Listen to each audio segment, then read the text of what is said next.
Hello, everyone. Welcome back to another Moms Moving On. I am so excited for today's guest.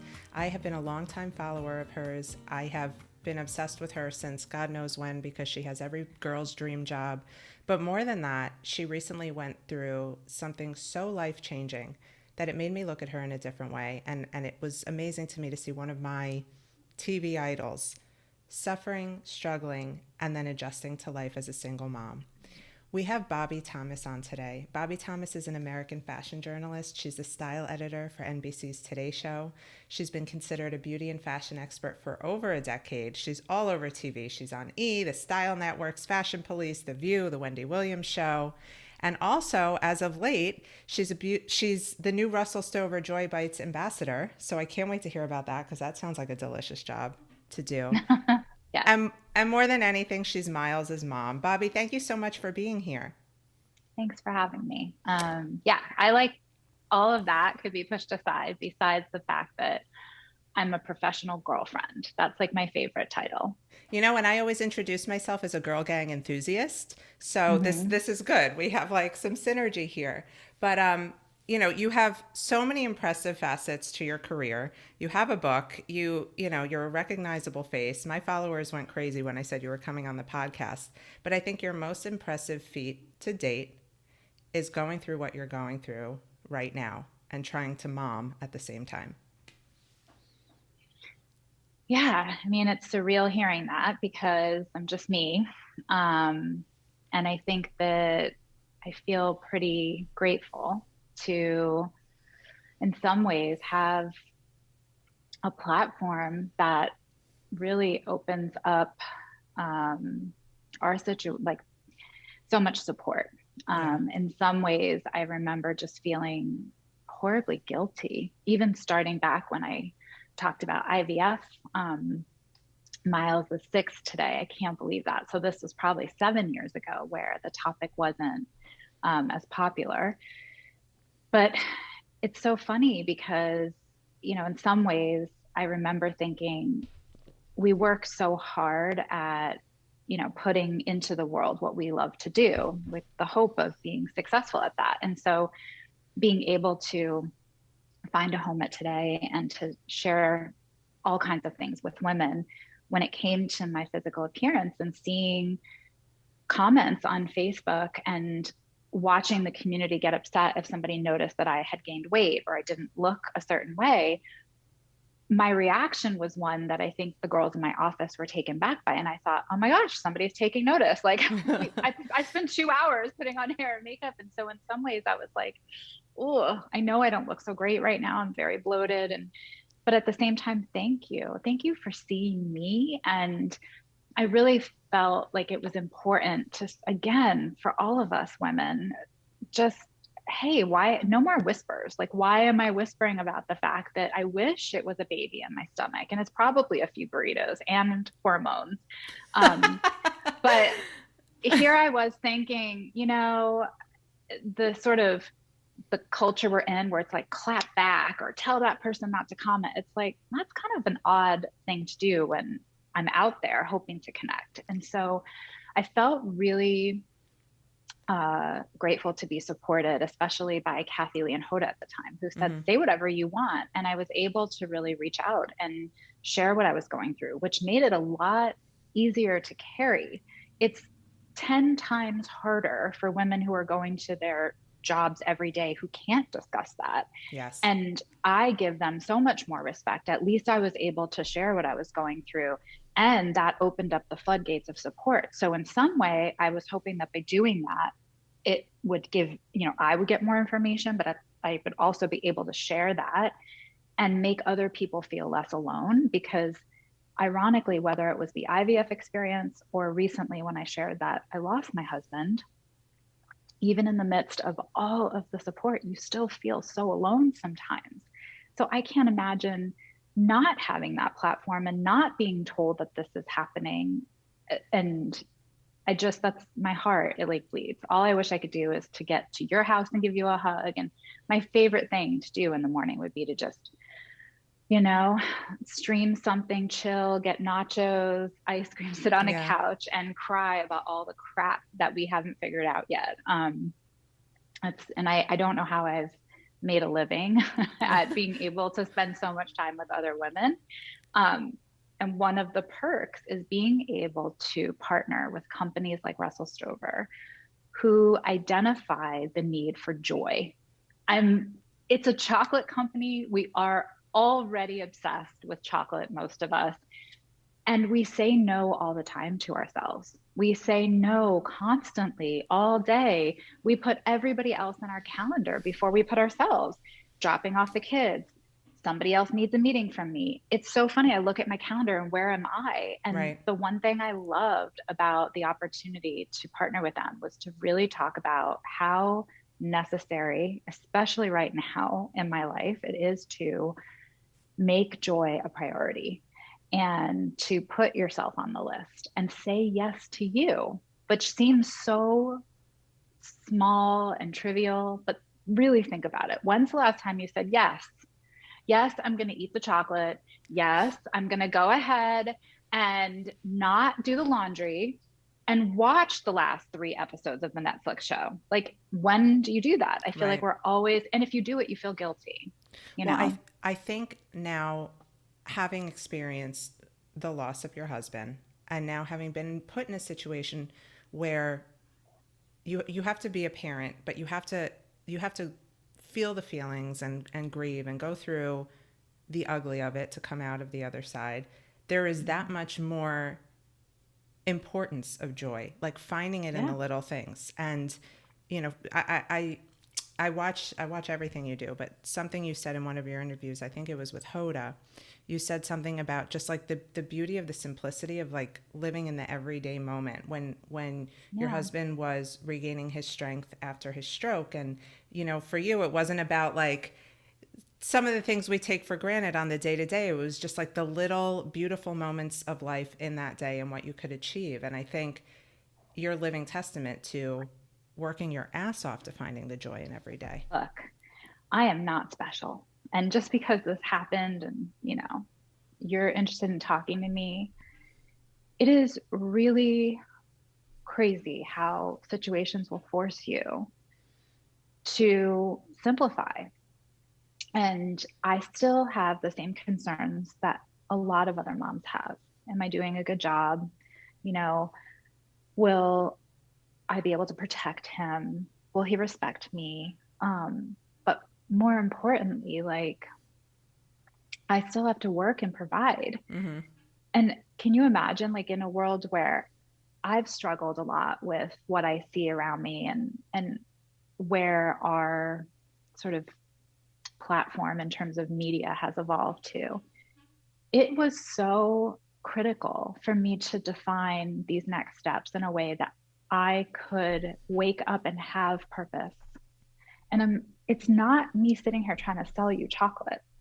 It is imperative that we as a community of women support initiatives that really do look to better our lives. Mm-hmm. And I think we have become machines on a treadmill trying to do everything, look perfect, sound perfect, be the perfect friend, be the perfect mom, whether or not you still have your husband or not. I mean, and for me, unfortunately, like, I have had a gaping hole that's just really shined a spotlight on making sure that I make every minute matter.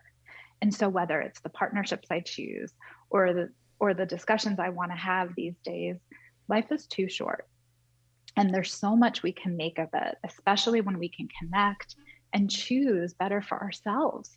Like, yes, I'd love for you to go check out Joy Bites, but I'm really communicating as much as I can. If I could jump through the camera, that my true goal today is to help inspire you to say, you know what, this week, what have I done for myself? Like, and not in that cheesy way, but like true happiness. Is it that you pulled over when you could, turn on your favorite song, get out of the car and just sit in a park for 5 minutes? I mean, I don't know. I did that one time because I was crying so hard and I was worried that I couldn't drive safely. But I remember after I pulled over and I got out of the car, I thought, why don't I do this more often? I actually found myself listening to the birds and noticing flowers on a corner that I drove by 100 times before. And I really just, I felt so proud of myself because it wasn't as important for me to rush to the next appointment and whatever. I needed a minute. Mm-hmm. Um, and it's really, in some ways, I feel sometimes like, is this too much to share? Like when I talk about like how vulnerable I feel and scared about, so much doing it alone. But I can truly say that like it's probably 10 times more scary to think that if I don't reach out and say something and tell other women, that I'd be doing it alone and I'd be trying to pretend on top of that, which seems like an even heavier, anchor to carry, that I'm fine, But you know. I think that's exactly it for women though. Like we're expected to get through things with a smile on our face and be nurturers and be all of these things to everybody without focusing inward, because God forbid we focus inward, we're selfish, we're this and that. But Mhm. I have always said, and I still maintain that the best time to get selfish is when you're adjusting to single motherhood, because if you don't carve that time out for yourself, regardless of Mhm. what put you in that single mom position that you may or may not have expected to be in, you will drown if you're not taking those 5 minutes to appreciate the flowers or shove a handful of joy bites in your mouth or, scream into a pillow, whatever it is. That's exactly the stuff that people want to make you feel guilty for, but you really have to block out that noise. So I guess my question is, how do you find you've become more strong in your conviction to take care of yourself during this process that you're going through?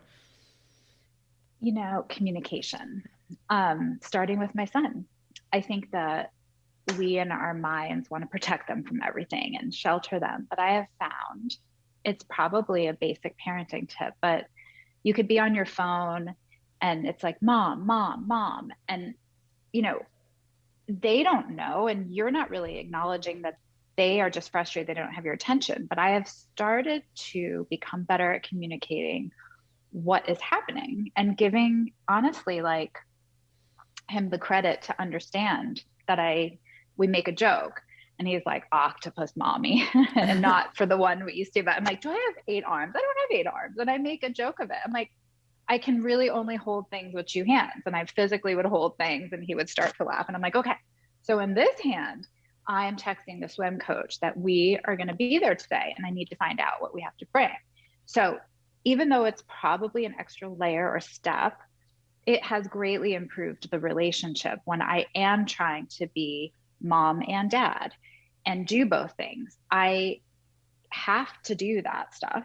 And I've found that one secret is that I involve Miles and I explain. I try to keep it simple, but that has been one thing that's worked for me is just communicating, whether it's to my son or to my friends when they invite me somewhere instead of saying, oh, I can't make it. It's like, you know, it's been really tough. I've been juggling a couple of things today and I miss you guys. And if you're okay with me coming in for a glass of wine after dinner, I'd like to get an hour to myself. And Mm-hmm. everybody understands rather Right. than they think you're not interested in being invited. And I'll also email back sometimes and say, it makes me feel so good that you included me. And I would love more than anything to go, but I really need to spend time with Miles. So communication can make things a lot easier. And you might in your mind think you're communicating to somebody or you're embarrassed to tell them that you are feeling insecure or that for a lot of women it's like I just put on 6 pairs of jeans and I feel disgusting and I can't walk out the door because I now didn't do my makeup and I'm late or I bought the bag last week and I don't think I can swing dinner. Like, whatever it is, if they're your friends, like, just kind of be authentic. That's And it's that's yeah, really that's the thing. important. It's owning it. It's owning the fact that like whatever space you're in your life, you're there and you can only do Mm-hmm. so much. And I remember I was the person who said yes to every plan. The parties, the girls' nights, like someone needed help with something, I was there. I started to say no, and I had a really hard time with that because I'm such a people pleaser. And then I was like, you know what? I took a step outside of myself, and of course, with a lot of therapy, I was like, I only now had my daughter 50% of the time because of my divorce. Like, I'm not jeopardizing that time for anybody. So I love you and happy birthday, but I can't be there. I have Bella. And every time I say no, I still feel that like little ping of like, am I a bad friend? And I look at my And daughter look, and you're right. And some people are going to say, you don't have to explain yourself. And maybe like whatever works for you. But I agree. And you're valuing what matters to you. I just have found myself surprised that prior to being a single mom, when I was a caretaker and it was really challenging with Michael, and I was like spending all day juggling his needs and then my son's needs. And then my friends were just like, if you don't take time for you and blah, blah, blah, and all of them cancel plans to make dinner for me. And here I am thinking, wow, my girlfriends who are all busy and in their own right juggling things were pissed off because I couldn't make it out that Saturday night. And when I communicated, funny enough, they all showed up in my door with takeout. And it was one of my it's favorite the nights. And best. I think it's going to be hard, and people in the moment may not hear your needs. But I think that we really need to be kind and to try as much as we need to look out for ourselves. It's a village, and it doesn't go unnoticed when you extend that kindness to your friends. It boomerangs back tenfold, because the girlfriend that's like, no, I remember when I was in that position. And, I think that's the most important. We sometimes, I feel like when you're upset or insecure, we lash out, or we just sort of like feel bad about ourselves and try to make up some excuse. I just think being vulnerable might be scary, but at the end of the day, it's so much easier than pretending to be Hmm. something you're not, you know? Absolutely. Well, speaking of pretending, one of the things that I have focused on in part of my book and what I talk to women about all the time in my coaching practice is this. Children are bittersweet because if you don't have kids, right, and you're going through something like you just went through, or a painful divorce, or you found out your husband's cheating on you, you don't want to get out of bed in the morning. You want to bury yourself in your pain and just sit there and stare at the ceiling and question life. But when you have a little one, like I wrote in my book a chapter where I'm sitting there like, fuck, in my bed. And all of a sudden it's like, Mommy, I made pee pee, and then I have to like run because there's a pee pee accident in the bed. The bittersweet thing about all of this is like, you want to process your grief because that's important, but you got to like put your game face on and still be mom. So what is it in the morning that motivates you? Because I know morning is really hard for a lot of women who are going through something traumatic. You wake up with the sense of, oh my God, this really happened. How do you like arm yourself and like get ready for the day and get through that moment? I mean, please don't try to reach through and strangle me, because it's going to sound like a cliche, but you have to shift your focus. And for me, I have had to look at Miles, you know, as a gift. It's gratitude. It's like, it is so hard. There are definitely moments where I question everything, but at 6, I'm still wiping his tush. So Right. it's like, not, and he does the thing where he whispers and he in front of everyone. And it's like a Zoom call with the state attorneys and like me just like womp womp. And it's like, Mommy, I need to poop. It's like, in some ways, that's like, it's the most beautiful reality check, because as hard as it is to motivate, I personally feel so grateful that motivator is Mm-hmm. walking and talking and breathing around me. And like, I get up and I do it. I don't think I would have gotten out of bed um, at all. There were moments I didn't want to be here. I've sort of done so much, and I definitely think about what else is left. And he is the reason. So to like have him structuring my day right now and with my in-laws for the summer, and I get up every day with him at 6 and I get him ready and make him breakfast and put his lunch together and drive him to camp. Sometimes I do an HSN hour before, and then I drive him to camp, and then I do a podcast with you and I'll pick him up. And even on his birthday, like today, he's like, Mommy, and we talk about it. I communicate to him, it's your birthday and I do have to work, but he'll tell you, birthday is here and Mm-hmm. HSN is here. Mm-hmm. But remember, and I think he feels good because he's included and I've explained everything. But back to your question, he is my light. And I think as parents, it is this like, okay, you're going to be you're lined up and everybody's ready for the challenge. But for the moms, it's like, hold on, let me give you anchors for your neck.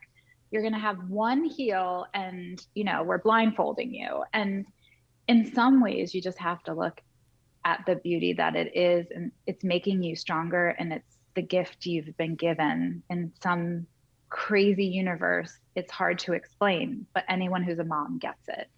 And I don't know, it's like I don't have time to be, this is so strange because this is not meant to judge anybody that's depressed, because I know more than most what that feels like.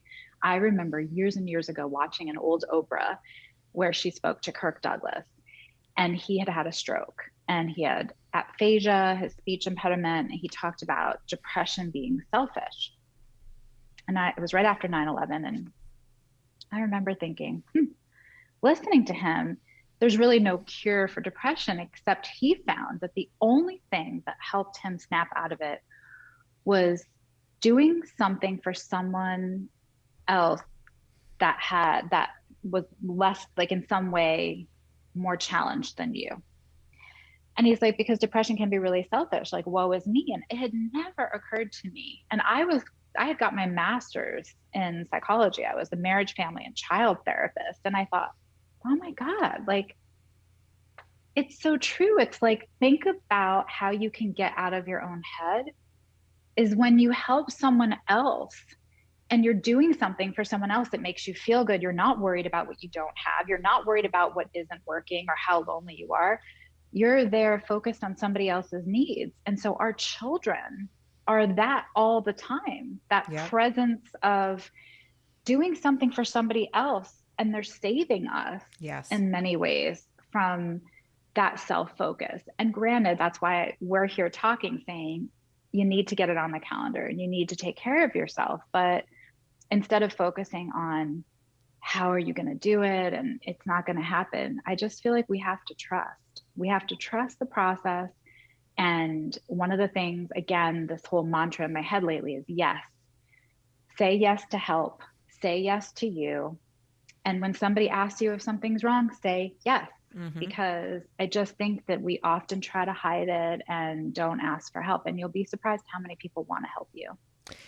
And living in your truth impacts the lives around you in such beautiful ways. Even if it's, I've realized, because I tend to put it all out there too, even if it's not someone who's going through divorce or someone who is, widowed in an untimely way, it's somebody saying, you know what, you being so authentically you is so inspiring to me to live my life better or more whole or more fully or more present. And that's the greatest gift we can give. But in terms of being open, we have to be open and honest with our kids too. Before we started recording, I mentioned to you how it's clear that Miles is empathetic and intuitive to his core. And his sole focus right now is, how can me and mommy be happy? How can I take care of mommy? And that's beautiful. And in no way do I think that's putting pressure on our kids, because our children are so biologically connected to us that they want us to feel happy. But I imagine he has his own moments of grief. And I'm just wondering, for any moms who are listening who don't know how to speak to their children about what it is that they're dealing with, or who think maybe sweeping feelings under the rug might be the better way to go, what would you say to that mom? I would love to share what information I was able to come across, because I do feel like I've been lucky to have some really amazing people help. And I think that's what we need to do, is pass it on. I was surprised by the advice I was first given. It was, be very honest in the most succinct way. So always tell the truth in a very simple fashion to Miles. And so when Michael died, he had been in the hospital for 5 weeks, and Miles knew he was in the hospital. And I had to use the word that daddy died, because it's very interesting how we as a society will say, he's not with us, or, heaven. And I think we forget that kids are thirsty to understand, because the understanding helps them put their feelings a little bit to rest. And it was very helpful for me to get not only the advice, but the permission to be honest, which takes a big burden off. And so I very simply was given a very heartbreaking sentence, but daddy's body stopped working. And that was, for his age at 5, concrete for him to understand that, okay, like I went through breathing with him, and, your lungs work and your body works, because in some ways, they're going to get lots of different messages on different levels of spirituality. And then there's the science of what happened. And so to be able to explain that daddy's body stopped working was very helpful for him to then be able to also hold concretely that he's still with us. The idea of daddy, the memory of daddy, even though his body is not working, he's still your daddy. Mm-hmm. So that was something that really helped me initially for anyone that's gone through that. And if it's not losing your partner because of illness or death, if it's divorce, I can imagine there might be some different version of that where you can be as honest as possible, because what I've learned is that we're looking to be the best role models we can be for our children. So we're teaching them essentially how to grieve and how to feel. And if we put on a happy face, oh, daddy died, but everything's fine. That's a little creepy. Right. And it gave me permission to realize that I'm doing a good thing by being a healthy example of somebody who is very sad. And sometimes when I can't control crying, even in a public place and in an elevator, Miles asked me very quickly, are those happy tears or are they sad tears? And sometimes he's trying to learn, oh, those were happy tears because we were laughing about a song, but sometimes I'll say they're sad tears. I miss daddy. And it makes him feel okay to miss daddy too, if he feels differently. But funny enough, we talk a lot about how when you miss daddy, you may feel it as anger or frustration because you wish he was here. Mm-hmm. And mommy sometimes feels it because I cry, but sometimes I get frustrated and wish he was here too. And I think the sort of beauty of honesty is it is pretty simple. So it's not like you have to think about being so simple. If you just cut to the sort of honesty of feelings, I think it's pretty healthy, in my experience, to open that door for your children. I don't know about kids younger than 5 because I haven't experienced that. Mm-hmm. So if you have a child that's 3 and may not have those developmental abilities, you should definitely talk or look up something, because I know that not everybody can afford help. And I am so cognizant of how expensive it can be to get really good help. But it's so sad, isn't it? Well, and it's why I want to say that, because you might think because I'm sitting here talking to you or I've done this or that, finances are challenging for everybody. I first called somebody at the school that I trusted. That was the person I called from the hospital. They knew Miles. They understood his personality. They were going to be, there to comfort him. That's always the biggest piece of advice I give is to talk to your school counselor. So many schools have great, if they don't have somebody in-house, they will quickly in a situation like that try to help you. Even if I think so many moms are embarrassed if it's not working out. Even if you're not divorced yet, but you're having a hard time at home, consider going to the school and asking for an appointment with the counselor and sharing, I have a lot of feelings about what's happening at home. And you're sharing it from the perspective of, number one, if you notice anything, could you let me know if you see behavior in the classroom that's changing? Because they can be your best ally to co-parent and make sure at school that they can keep an eye on how they're feeling. They can also give you some really good advice, because odds are you're not the first parent that's gone through a challenging marriage, that, they're invested not just in your child, but what extends around your child. They're invested in the family because you're part of that community at school. Even public schools, I urge you to try to find somebody that makes you feel heard and seen. If it's it doesn't have to be the counselor. If it's a teacher, if it's another parent, I just think that we try to do everything alone sometimes, and we Google in the middle of the night, and, it's okay to ask.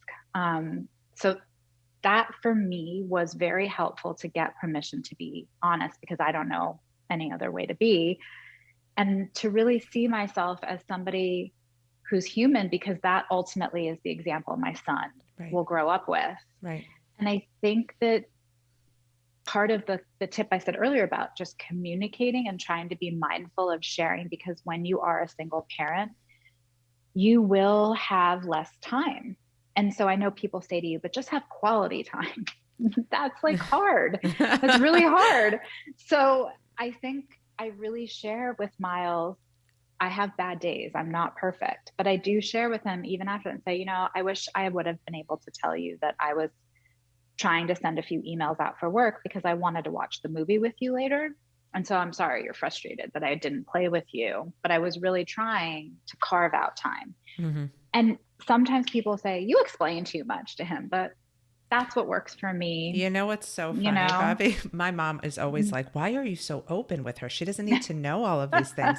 And I look at her, and my mom's my best friend, but I'm like, when my parents got divorced when I was young, and my mom comes from a culture, and I guess it was also that generation where it was like, "Oh, you're fine. Everything's fine. We're good. Everything's great." Meanwhile, like my parents' divorce was like front page news.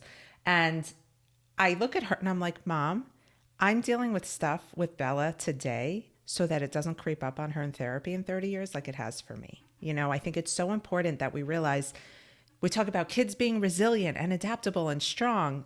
They have to, they don't just step into resilience. You have to be able to give them the tools to become resilient. And that comes with accepting their vulnerability and being honest. And back to your point about how to speak to kids at that age, in any capacity, you have to be very concrete. Like there is no gray area when you're talking about death or divorce with kids. There just isn't. Like we want to say, oh, he's in a better place.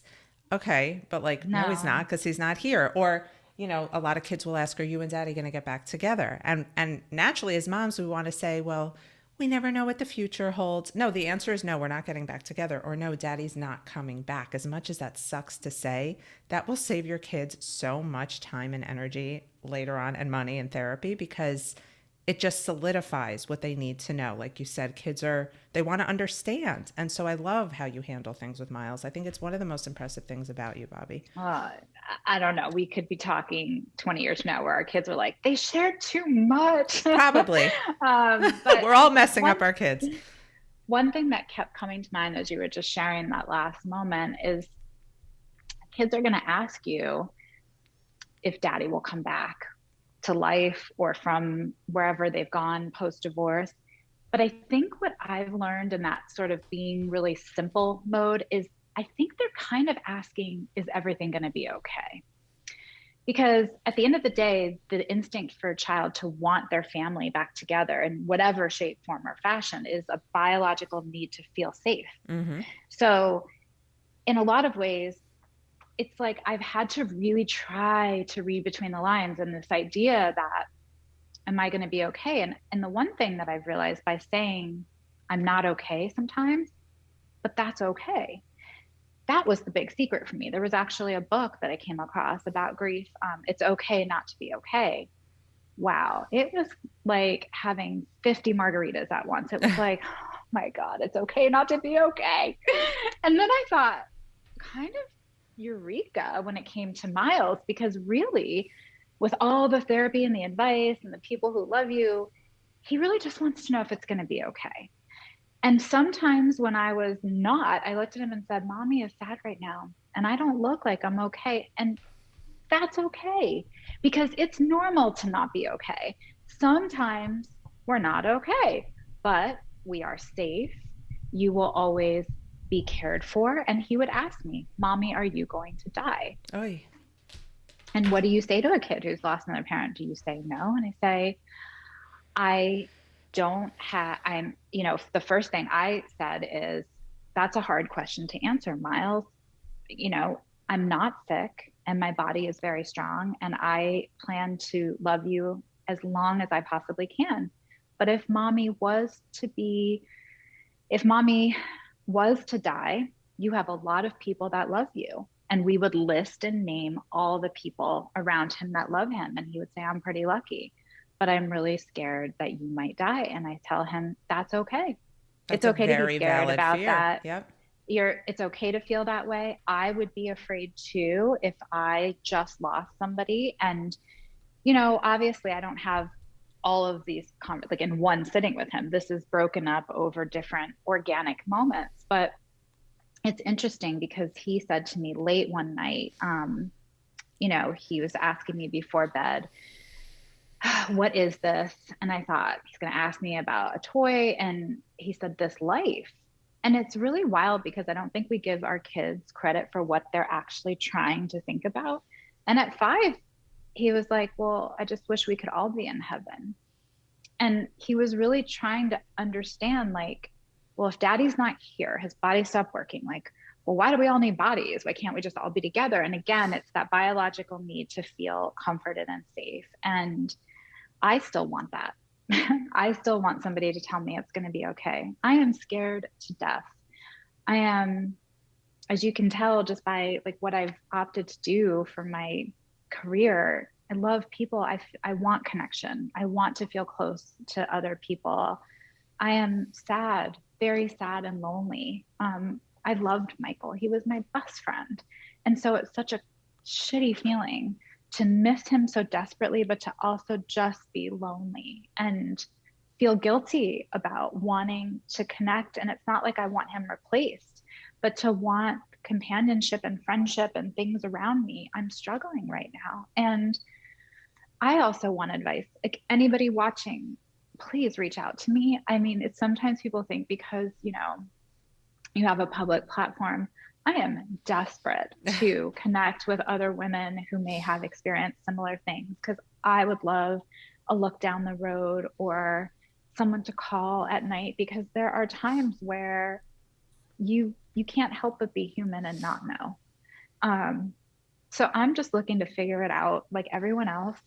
And the world is a scary place right now. So I think also the other thing I would want to share that I need to be reminded of is that whether you're going through a divorce or a death, this is a highly unusual time to be experiencing that because everything else is upside down. It's not like you're going through that and there isn't a pandemic and the job market is pretty solid and like you're struggling with this unique situation on top of an already pretty extreme sort of set of life circumstances that have stressed all of us out.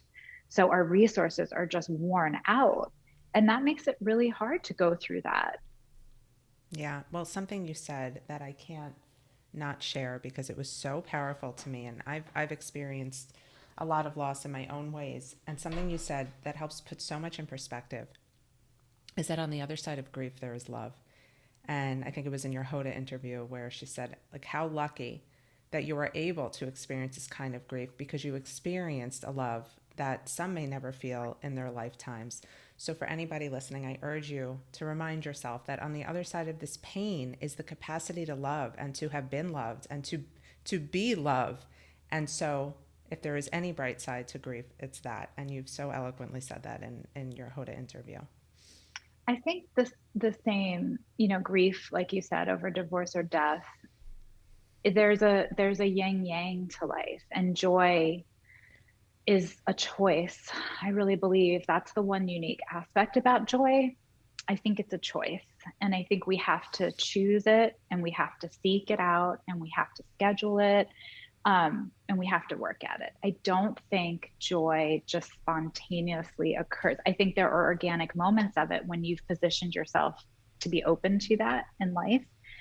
And I think, unfortunately, it's far easier to just focus on what you don't have because it's often bumping up against you. But I really, really, really hope that if there's anything from the very personal stuff I'm putting out there, that it's not perceived as like, oh gosh, womp womp. It's really put with intention of people understanding that you can shift to what you have. Because before Michael died, even what I learned through, the 4 years prior of him going through so many challenges is to really focus on what you do have. And like that brings you through so much instead of, I don't have a partner. but I do have opportunity and the world is my oyster. And if you're going through a divorce, it may be really hard and you might not be trusting, or for a number of other reasons, you can't see that there's a window open because the doors feel shut and suffocating. But wow, you have the opportunity to date billions of people. Right. And it may not be something you want to do right now, but there's always the like yin to the yang. Right. So, yes, I miss Michael every single day. And there's nothing great about it. There's no silver lining. It sucks. And I tell Miles all the time, it sucks that your dad and his body stopped working. There's nothing good about that. I don't want people trying to tell him that this is some good thing. Right. But it doesn't mean that he can't have relationships with other male figures. His grandfather and him are so close. And I'm seeing the beauty in these unique things that might not have existed. I mean, Michael's dad is so incredible. And it's hard not to cry when you think about the bond that I'm seeing him develop, not only with his grandfather, but with this group of best friends Michael had. And like to see these guys really like evolve to another level of being amazing men. So I choose to focus on all of those amazing moments and find the joy in that. And I, will need a reminder myself of what I'm telling you all right now. So definitely say, hey, do you remember you said that? Well, we play this episode every day. Yeah. So, and I'm sorry I'm rambling because I don't have any stock questions for you or prepared. And I feel like it's okay. I think your vulnerability again is shining through, and your authenticity. And I think that is what's most applauded and appreciated on this podcast. And whether you know it or not, you're helping so many women through so many things. And what you're doing for your son is just, there are no words. So let's end with a little bit of joy. Yeah. How are we finding these joy bites? Are they out yet? They are out. I do believe there's a rumor that I was told they were in grocery stores. Yes, because I actually knew about these for a while before they were launched, and I even saw them before the packaging. And it was one of those, like, my friends were like, okay, I'm like, you can't eat the whole bar. I need it for a photo. I will say they are delicious. And you can go to russellstover.com/joybites to get information about where they are. But just sort of selfishly, I want to tell you, the thing that's really cool about them is that it's the first collection of no sugar added chocolate bars. Oh, geez. That are filled. You had me at no sugar. So first, well, no sugar added, right, is a big thing for many people, especially the keto friendly set. But what I love is caramel filled chocolate, especially when there's sea salt. Oy. So to have these bars that have filling is pretty special, because I know that there's slim pickings in that sense out there, but they're also bars you can feel really good about because they're made with sustainable and other efforts in mind, like fair trade cocoa and from plant-based stevia. So all of the things you'd probably ask or want, I mean, that's something you can look into. I love that the packaging is bright and happy. I do love the idea that they're breakable bites, so you can say yes to that moment. And for me, like, my sister-in-law here has a salad crew. They get together every Sunday. And I was like, yeah, you need to just like, she's like, okay, I'm buying in bulk for the salad crew. And she sent them out with like little note cards, and she's like, let's schedule joy. And it was like the sweetest thing, because all of her girlfriends now have decided that they're taking turns with buying the Joy Bites. And when they get the chocolate bar in the mail, it's like the secret key of like, okay, it's time. We need to schedule our joy. And so I just think, like, support a company who's looking out for you. Get together with your girlfriends, use it as an excuse or a reminder. I think there's something so magical about female friendship and connection. And if you see me anywhere on a street, I know COVID's out there. I'm always down for a hug or to help, anything.